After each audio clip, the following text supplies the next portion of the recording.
You know, it's been said by one of the campaigners in this upcoming presidential election that he'd like to keep all of the Mexicans out of this country because all they bring are drugs.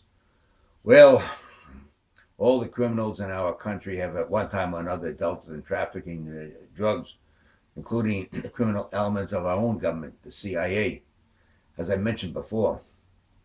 But just as all Americans are not criminals, so all Mexicans aren't either.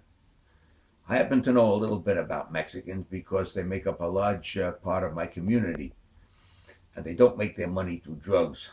They have established businesses like restaurants and supermarkets. You see, the Mexicans have a reputation among Americans who know them as being super hard workers. Some of the ones that I know work 365 days a year, even keeping their businesses operating on Christmas Day. And this campaigner I'm talking about will no doubt back me up. He'll back me up on this because he has Mexicans working for him whom he has already vouched for and must think an awful lot of them because he hasn't let any of them go yet.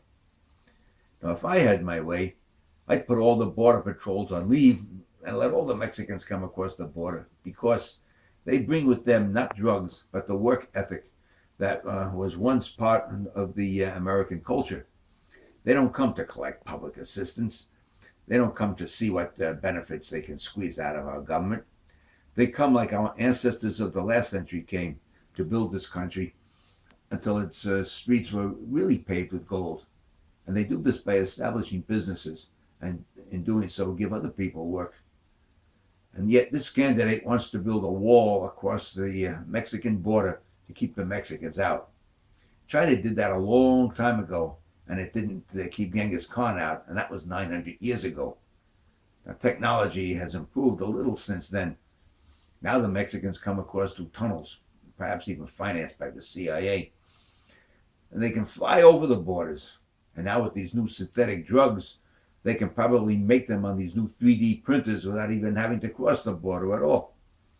And yet this candidate not only says he's going to build this wall, but make the Mexicans pay for it. You know, there's a small possibility that he might be able to make it work.